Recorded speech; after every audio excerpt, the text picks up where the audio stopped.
Bienvenue dans cette nouvelle vidéo les amis, c'est un plaisir à chaque fois de vous retrouver. Je vais parler de Avatar 2, Avatar et la voie de l'eau parce que je suis enfin allé le voir. La vidéo, tu vas voir, c'est un peu une dinguerie. Alors elle est consacrée principalement à la BO, donc à la bande son du film, à la musique. Mais à la fin de la vidéo, je te donnerai évidemment mon avis sur le film. Il a fallu un temps ouf pour créer cette bande son, qu'il y a eu à la base une personne qui devait d'abord bosser dessus, mais il y a eu un accident mortel. Enfin voilà, on voit tout ça dans la vidéo juste après l'intro.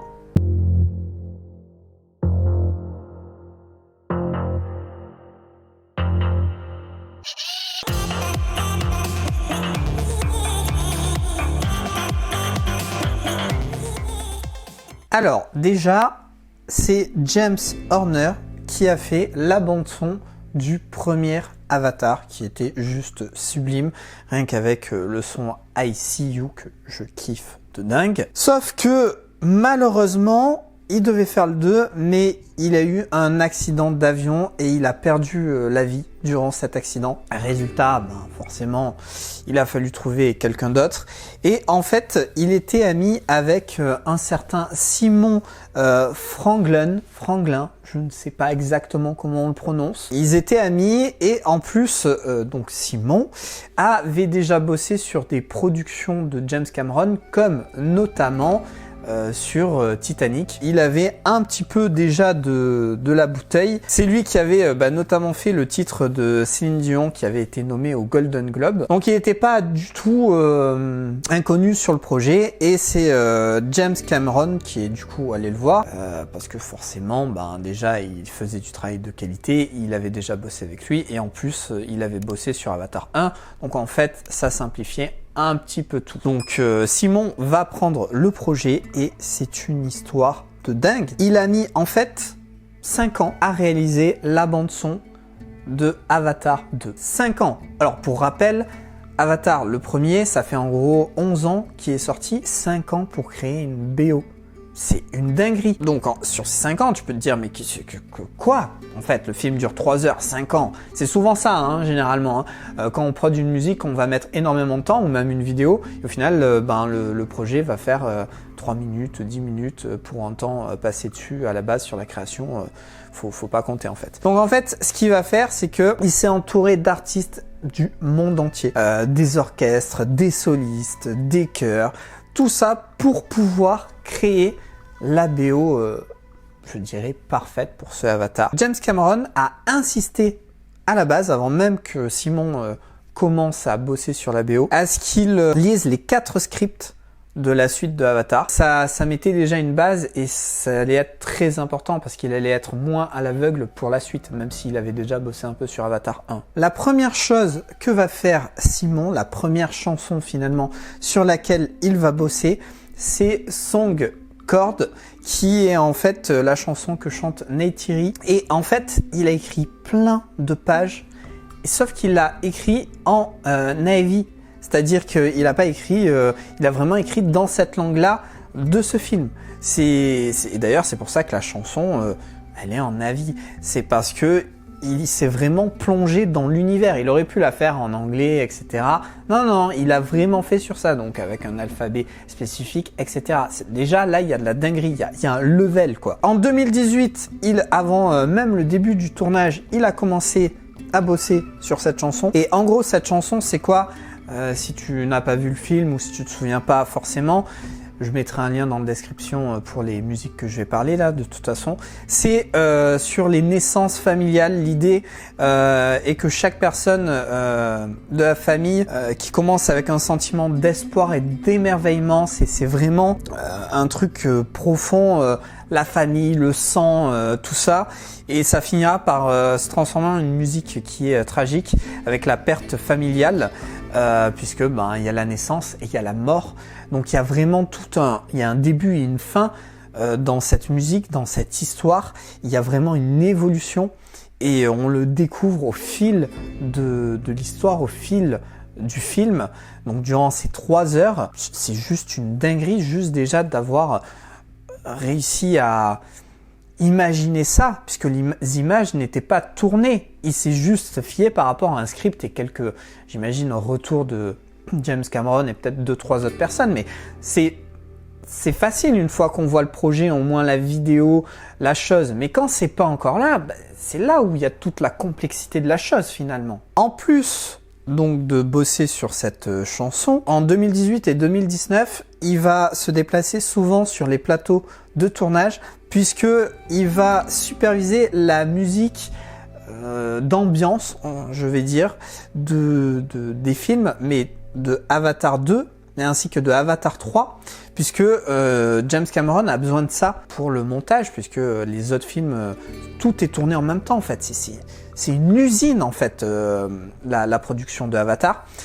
Donc, il bosse en fait jusqu'à présent, Simon, sur plein de projets où il n'a quasi pas de support physique visuel plutôt. Il n'a pas ces supports-là finalement. Et ces musiques donc d'ambiance, c'est celles que tu vas retrouver en fond quand il y a les dialogues ou un peu d'action, ce genre de choses, qui sont pas forcément les musiques phares du film, mais qui vont être là pour soutenir la tension, les actions qui se passent pendant que tu regardes ça. Et d'ailleurs, je trouve que ça a été vraiment bien foutu, parce que plusieurs fois, quand j'ai regardé le film, j'ai essayé de me concentrer sur la BO, etc. Et c'est tellement bien ficelé, ça passe à nickel. En fait, si tu te concentres, oui, tu vas l'entendre, mais sinon, je suis sûr que là, essaie de te souvenir quand tu as vu le film, et dis-moi en commentaire, la bande-son, elle est là sans être là. C'est ça, en fait, la ligne parfaite. Si tu te concentres, tu vas l'entendre, mais si tu es dans le film, que tu te concentres vraiment sur ce qui se passe au moment précis, la musique, tu vas pas y faire attention tout en faisant attention. Ouais, je sais, c'est bizarre, mais moi je me comprends et cette finesse-là, c'est ce qui est magique en fait. En 2020, donc James Cameron demande à Simon d'enregistrer certains des thèmes qu'il va falloir avec l'orchestre. Et combien de temps d'après toi? 25 minutes. Il va y avoir différents thèmes, etc. Et en fait, sur ces 25 minutes, il n'y a pas tout qui a été pris. Ce qui a été enregistré, ça a été pour le thème finalement de Avatar 2, mais peut-être même pour les autres suites, puisqu'encore une fois, aussi bien James Cameron que Simon que les autres personnes qui travaillent sur ce projet bossent sur plusieurs épisodes de cette franchise, donc c'est une dinguerie. Après avoir enregistré ces 25 minutes, voilà, ils ont sélectionné certaines parties, puis ils les ont sans doute remises ensemble. J'aimerais tellement être une petite souris pour voir tout ça, ça me fascine, c'est une dinguerie. Je sais pas si tu te rends compte, mais c'est un travail de dingue, c'est dantesque. Ce qui s'est passé et même ce qui est en train de se passer, parce qu'il y a les autres qui sont toujours en production, notamment Avatar 3 qui a fini d'être tourné, il me semble qu'il est en montage là. Donc il y a vraiment toute la partie là qui est en train de se faire, aussi bien au niveau vidéo et audio. C'est la folie quoi. Alors, il faut savoir que Simon est aussi connu pour utiliser la musique électronique, créer des sonorités, des tissus sonores bien spécifiques qui peuvent être étranges et tout ça, et forcément ça allait servir pour Avatar. Il faut savoir que en plus d'avoir utilisé plusieurs orchestres, plus de 100 musiciens, il a fait des expérimentations avec les sons, les vocaux, des instruments inhabituels pour créer toutes ces petites sonorités que tu vas entendre sur certaines partitions, sur certains sons, ou même dans le sound design, parce qu'il a participé à la BO, mais il y a évidemment le côté sound design et il a été également dessus. Alors ça n'a pas été le seul, hein. Il y a d'autres personnes qui ont bossé sur ça. Lui il était principalement sur la BO, mais ça n'empêche qu'il a également touché à ce côté-là. En parlant de ça, pour le Tulkun, qui sont des genres de grosses baleines, hein, finalement, super badass. Il a rendu visite à des chercheurs sur les baleines, à l'UCLA, et il a écouté des chants de baleines, et finalement, il s'en est inspiré pour utiliser des violoncelles, des cuivres, et mélanger ça avec des voix de femmes bien aiguës, pour donner un caractère très poignant à la relation qu'il y avait entre donc le Tulkum Paria et Payakan, il s'appelle, et le fils de Jake, Loac. Et bah si tu te demandais un petit peu ce qu'il y avait dedans, voilà, c'est du violoncelle, du cuivre, des voix féminines, avec un zeste d'autres sonorités et un traitement bien spécifique qui a donné ça. C'est quand même une dinguerie. C'est super bien foutu. Et le gars, il est allé jusqu'à aller voir des professionnels qui bossent sur les baleines pour s'inspirer, pour voir comment fonctionne leur sonorité, etc. Il aurait pu juste prendre ce genre d'enregistrement et un peu les retravailler. Il s'en est juste inspiré et il a carrément recréé les siens en fait. Encore une fois, c'est une dinguerie. C'est toujours plus loin, toujours plus dans le perfectionnement et le sur-mesure. Et ça, c'est quelque chose que j'adore. J'ai cette même vision, donc c'est ouf. Et justement, quand on parle de minutie et de détails, les phases sous-marines, quand ils sont là à apprendre à nager et tout ça, il y a pas de paroles en fait finalement, ou en tout cas très très peu. Et c'est justement un point important parce que ça a permis à ce que l'ambiance et la musique prennent une place plus importante et qu'ils puissent mieux le faire évoluer. Simon a dit que James aimait l'idée des voix associées à la mer et il aimait la qualité presque chantante de certains de ses indices. Et du coup, il lui a demandé de remixer des choses et de créer une genre de chorale. Et venons-en sur cette chorale, c'est quand même ouf. Dans les chœurs qu'on peut entendre, notamment à ces moments-là, donc il y a une combinaison de chœurs londoniens à 16 voix, d'un groupe de 40 voix de Los Angeles, d'une poignée de solistes de Londres et de Los Angeles, donc principalement des femmes, pour le côté aigu, et des chanteurs du Pacifique Sud et de Nouvelle-Zélande. Il dit qu'il a trouvé de merveilleux chanteurs du Vanuatu et des îles Cook, ainsi que des Maoris de Nouvelle-Zélande. Le mec, il est allé taper à plein de portes quoi. Et ça lui a permis de découvrir de nouveaux artistes, de nouvelles façons de travailler. Et c'est ça qui est cool dans la musique, dans l'artistique en général, c'est que tu n'arrêtes jamais d'apprendre, de découvrir. Et là, mais c'est quand même une dinguerie. On est sur une centaine de personnes à nouveau. C'est juste ouf. Alors, après tu comprends pourquoi cette BO est juste magnifique en fait. Le film en soi, mais la BO, c'est tellement cette finesse quoi. Et alors justement, j'ai dit que il a écrit la première chanson en Navi. Et si tu prêtes attention, ou en tout cas après avoir vu cette vidéo, je pense que ce sera le cas, il y a plusieurs chansons qui sont dans cette langue en fait. Il chante souvent en Navi pour donner ce caractère vraiment unique, pour vraiment plonger encore plus dans cet univers-là. Et c'est un coup de génie finalement. Ça paraît logique de se dire, oui, il parle le Navi, sauf que le reste du film, il est dans notre langue. Enfin, les paroles principales, ce que je veux dire, et c'est normal. Mais faire les musiques en Navi, bon, pas toutes, mais certaines, ça permet vraiment de se plonger encore plus dedans. Et toi, quand tu regardes le film, tu vas pas forcément t'en rendre compte, mais après en y réfléchissant, etc., tu te dis, ah ouais, mais c'est ouf. Et pour te dire encore plus, donc il y a le langage qu'il a mis en avant, mais pas que ça. Ok, j'ai mon fond qui s'était arrêté derrière, enfin bref. Je disais, il n'y a pas que le langage qu'il a cherché de mettre en avant, il a également forcément, qu'est-ce qu'il y a d'autre qui pourrait réfléchir pour se coller encore plus à l'univers? Les instruments. Et les instruments, il s'est creusé la tête, il a cherché une variété de flûtes en bois, il y a de la flûte longue slovaque, le furaja.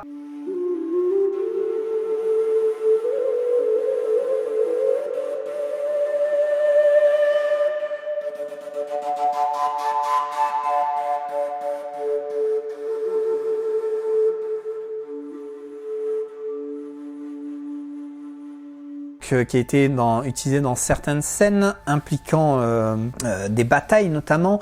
Donc c'est encore une fois, on pourrait utiliser les instruments classiques, etc. Non, il a utilisé des instruments classiques, mais il en a utilisé des plus spécifiques. Il a créé des sonorités, il a utilisé le langage Navi. Il n'y a vraiment aucune limite et je pense que James Cameron, mais il a juste dû kiffer. Et pour finir, évidemment, on l'entend en radio, si tu as vu le film, tu l'as entendu aussi.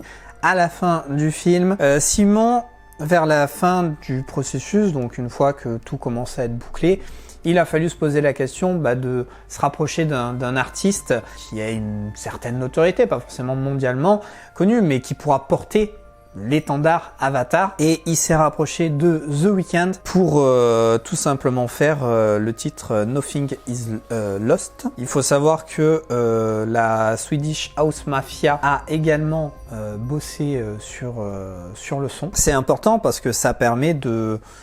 parce que les autres sons d'Avatar vont pas être diffusés en radio. Le premier, il y avait ICU, il fallait bien qu'il y ait un son là pareil qui porte. Et d'ailleurs, la chanson est sur la liste des Oscars pour éventuellement avoir une nomination. Voilà toute cette épopée. Alors, il y a pas mal de choses, il y avait plein d'infos. N'hésite pas à me dire dans les commentaires en tout cas ce que t'en as pensé. Si t'as des questions, ce genre de choses, tu sais que j'adore y répondre et voir tout ça. Moi, je trouve juste que c'est une dinguerie. 5 ans à bosser dessus. Ça paraît simple, hein, comme ça, une fois qu'on a vu le film et tout ça, et pourtant c'est absolument pas ça prend du temps et tout ça, donc respect, chapeau, c'est la dinguerie. Donc ça sera toujours lui qui sera pour les prochains, en espérant qu'il se passe pas quelque chose qui pourrait l'empêcher de les faire. Maintenant, mon avis sur Avatar et la voix de l'eau. Moi, personnellement, j'ai kiffé. Je l'ai pas trouvé trop long.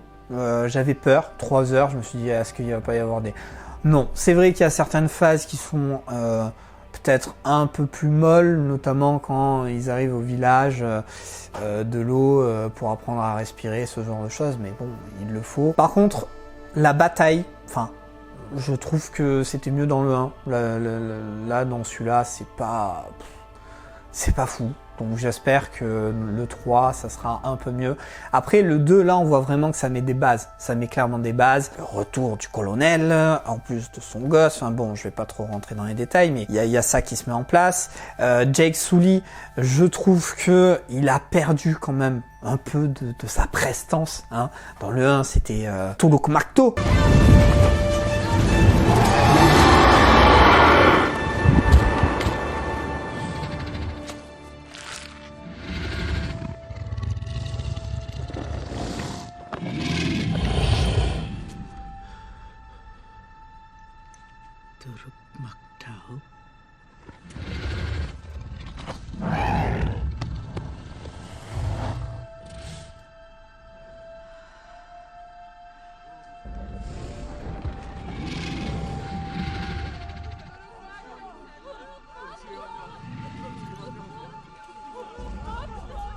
Là, vu qu'ils doivent partir, etc., c'est plus tout Tolok Makto et ils perdent ça.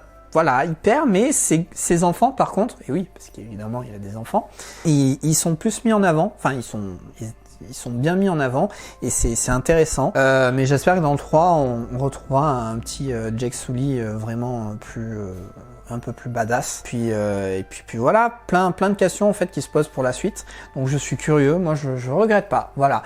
Pour info, moi je suis pas allé le voir en 4DX parce que les sièges qui bougent et tout ça, apparemment ça c'était pas ouf. C'est même plus l'inverse. Moi je suis allé le voir en 3D parce que d'ailleurs la 3D avec ce film, c'est comme le premier, et c'est encore plus poussé, c'est vraiment bien foutu, t'as de la 3D quasi pendant tout le temps et tout ça, donc si tu hésites, je te le dis, va le voir en 3D. Voilà pour mon avis sur le film, et dis-moi également dans les commentaires ce que tu en as pensé. Voilà, c'est tout pour cette vidéo, j'espère qu'elle t'aura plu, qu'elle t'aura bien diverti et que tu auras appris certaines choses.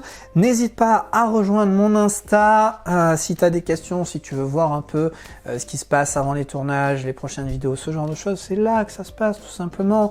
Si tu as kiffé, que tu veux me soutenir, un petit abonnement et pense à mettre un like, ça permet de faire l'algo tout le tralala, hein. Et puis je t'en remercie pour ton soutien. Moi je te dis à la prochaine et en attendant, porte-toi bien et sois créatif.